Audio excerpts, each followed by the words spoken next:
세상을 정화하는 데 힘써야 됩니다. 부패하지 않도록 힘쓰는 역할을 해야 됩니다.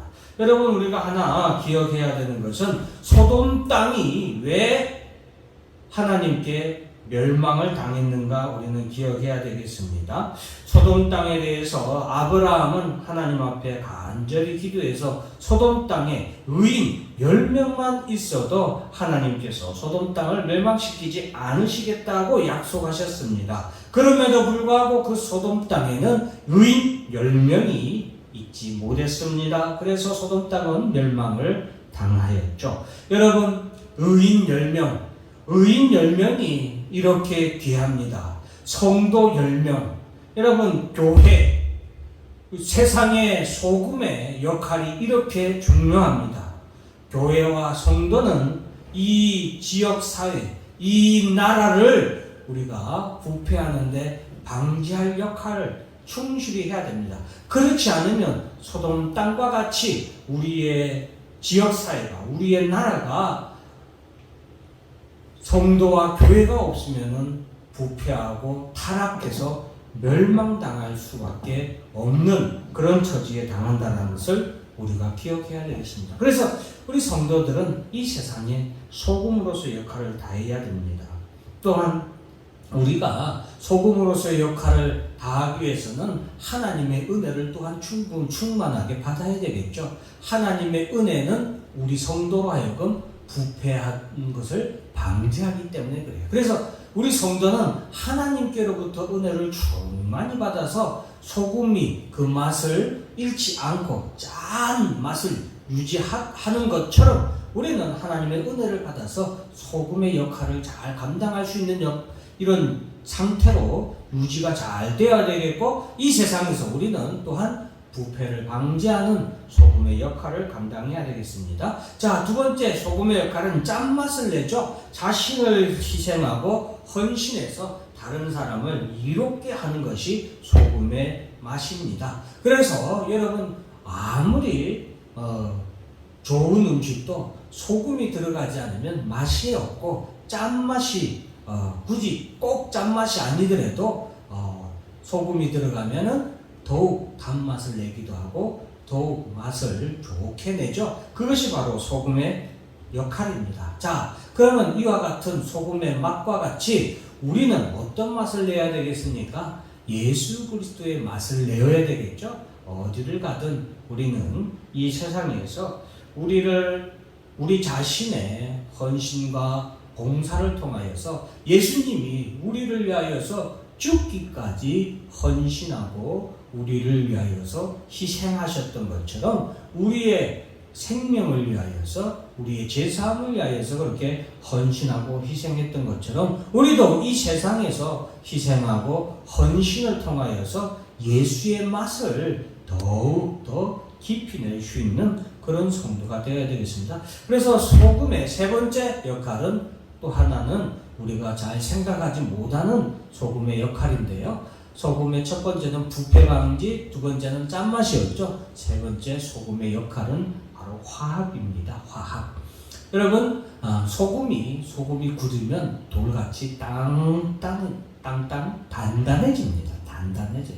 그래서 소금 암석, 소금 벽, 소금 돌, 소금 암석 이런 것들이 있지 않습니까? 그것은 소금이 그만큼 단단하기 때문에 그렇습니다. 여러분, 우리 그리스도인들은 예수님이 이 땅에 오셔서 십자가에 못 박혀 죽으셔서 하나님과 사람과의 관계를 화해시키고 화평케 하시고 사람과 사람이 원수되었던 것을 예수님께서는 십자가의 피로 화평케 하셨던 것처럼 우리 성도들도 교회 안에서뿐만 아니라 하나님 앞에서도 우리가 화평한 모습으로 살아있고, 또한 교회 안에서도 서로 화평을 이루면서 또 세상 사람들과도 서로 화평하면서 우리가 소금의 맛을 소금의 특징을 잘 나타내면서 살아야 되겠습니다.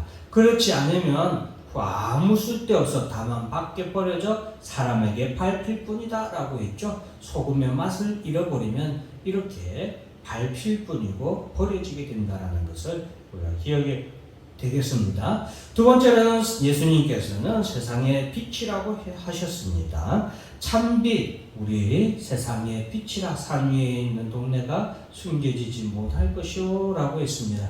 여러분, 우리는 세상의 빛이 되어야 되는데 어떤 빛이 되어야 되냐? 참빛을 비추는 빛이 되어야 됩니다.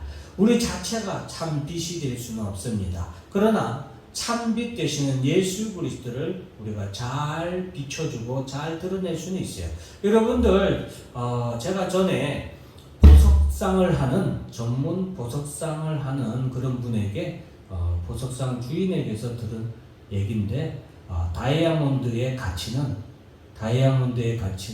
얼마나 빛을 가장 아름답고 순수하게 빛 있는 그대로를 잘 나눠서 빛을 비춰주는 보석이냐에 따라서 보석의 가치가 정해진다고 합니다. 다이아몬드도 그렇습니다. 그래서 다이아몬드가 이게 빨주노초 파남보 이 빛들을 정확하고 그리고 각자 특성을 잘 비추는 그런 다이아몬드일수록 빛이 더 아름답고 그리고 그 보석의 가치가 뛰어나다고 합니다. 그렇습니다. 우리 그리스도인들은 이 세상의 빛인데 우리의 빛을 비추는 것이 아니라 우리 가운데 계시는, 우리 가운데 찾아오신 이 세상의 빛으로 오신 예수, 참빛 예수를 우리가 얼마나 예수님을 잘 드러내는지, 예수님의 모습을 얼마나 그 모습 그대로 순수하게 있는 예수님을 잘 세상에 비추냐에 따라서 세상은 예수님의 아름다움을 보게 되고 예수를 통하여서 어둠 가운데서 자신의 죄를 깨닫고 빛 가운데로 나오게 되겠죠. 또한 우리는 그런 예수님을 잘 비추는 그런 빛의 역할뿐만이 아니라 이 세상에서도 또한 빛의 역할을 해야 되는데, 빛의 또 다른 역할은 무엇이냐? 정의, 의를 비추는 빛입니다.